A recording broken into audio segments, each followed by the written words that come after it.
Hi, this is Ben Colby with the Level 2 video of Snap the Dot. In part 1, we came up with some basic code. We've got the thing moving back and forth. We can press the button, and we have a win condition after 3 successful presses in the middle. So let's start by also adding a loss condition. So I think we want to do this a little differently to have winning and losing.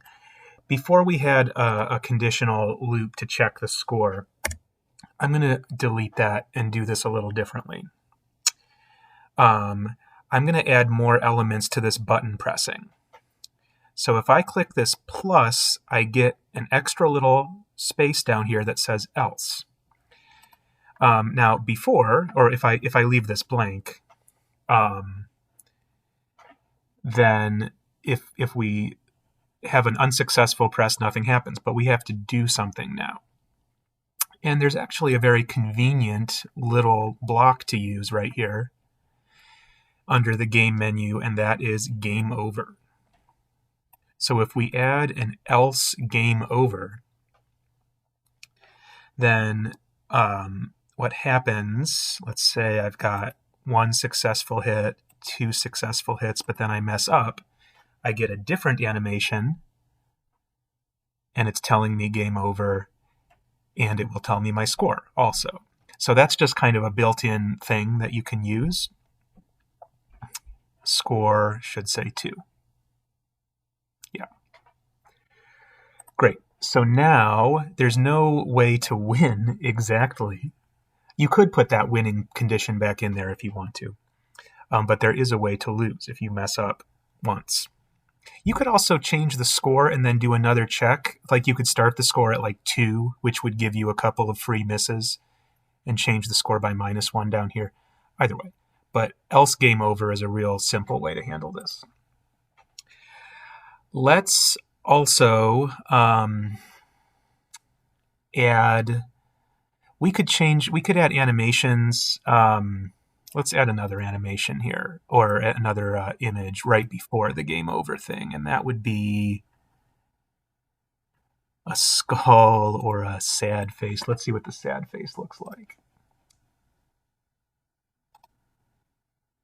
And then if I mess up, yep, sad face, and then game over. Very good. So I now have an image to show you when you've succeeded and an image to show you when you have not succeeded.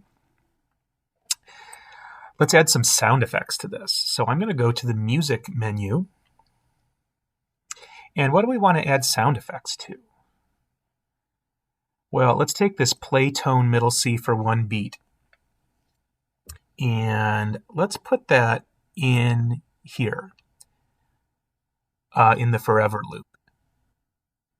And right away you can hear that. It's beeping as it goes. And I'm just going to mute it for the moment. I'll remember to unmute it in a second. But you can change that tone. You have a nice little keyboard here if you want. I'm going to come back to that tone. But so we have a tone that shows when the thing is moving. I also want a sound that shows when we've succeeded and when we failed. So let's go back into the music menu. I'm going to scroll down to this melody advanced area and use start melody repeating once. So let's see. If I succeeded, I'm going to play some kind of happy thing. I haven't tried all of these. I think Bading is pretty good. Let's try that and see what it sounds like.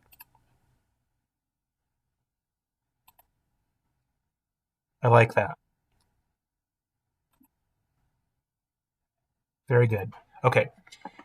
So that's great. And then I'm also going to duplicate this block, which is, I'll just right click and duplicate it. And I'm going to drag one into my failure condition. So we want a different wah, wah, wah. Let's see what that sounds like.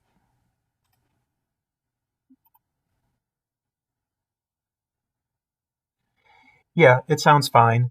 The beeping continues even after it says game over. So let's fix that real quick. We only want to play the sound when the game is still running. So I'm going to go back and grab an if loop and put it, let's see, I want to move that pause outside, but because I'm going to pause either way. But let's see, if what? If the game is still running. So I have this neat little block also in the game menu, is game over. Well, if I put that in there, if is game over, then play it. That's the opposite of what I want to say. That's like only do it if it's the opposite. But I can also go back into logic. I have this nice not operator.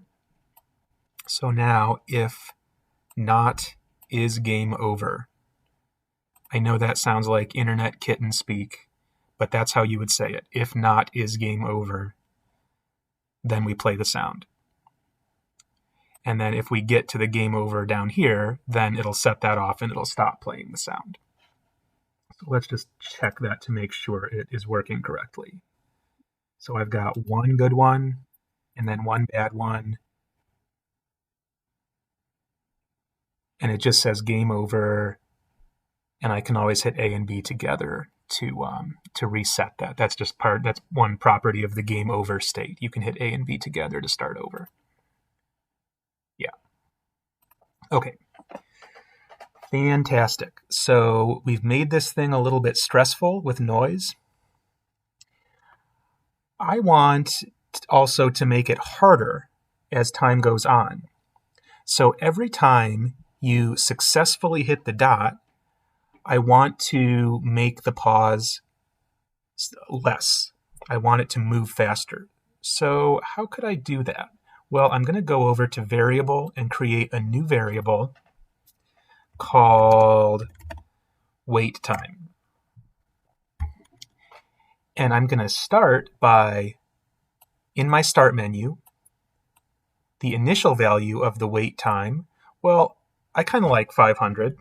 Let's just stick with 500 milliseconds and keep the game really easy to start with. And then over here, instead of pausing for 500, I can just pause for wait time. And the reason I would do this instead of just putting it directly in there is now I can change the wait time in various ways. So let's go over here. If the dot equals 2, I change the score up by 1, and I change the wait time. So let's go to change wait time. Well, it starts at 500 milliseconds. I want it to go down from there every time you succeed. So let's say every time you succeed, it gets faster by 20. And I'm just going to test that real quick.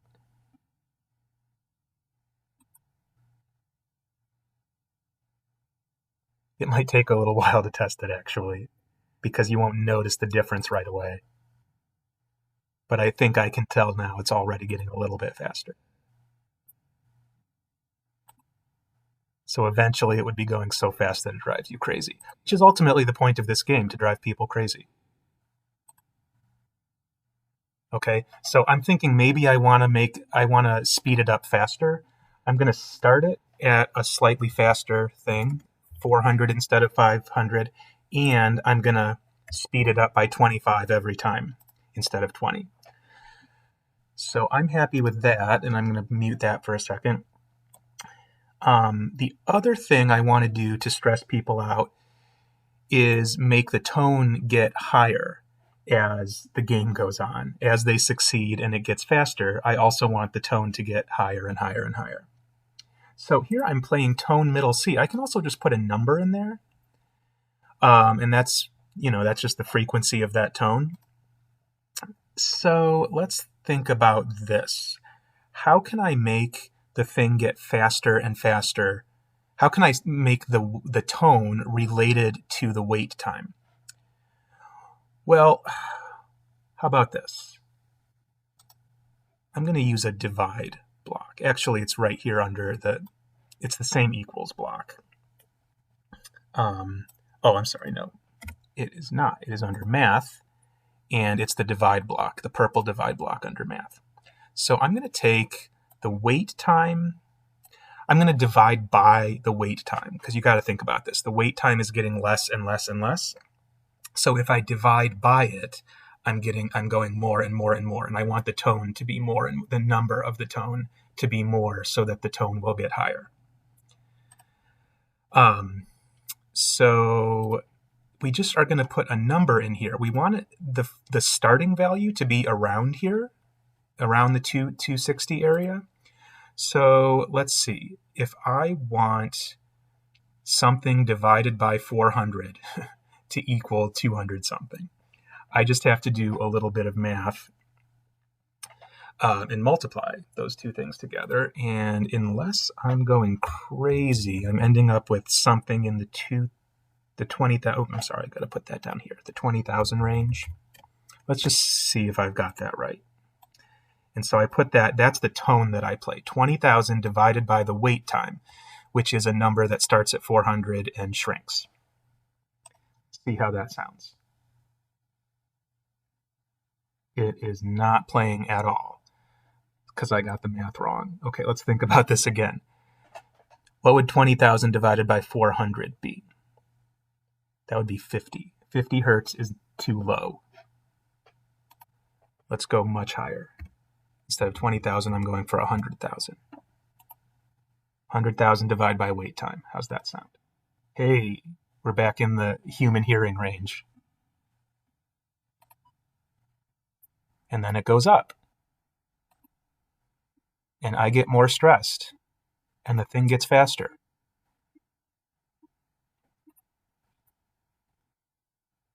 And yeah, so let's just say now I mess up.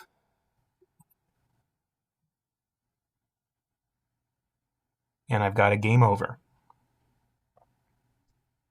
And it'll tell me my score.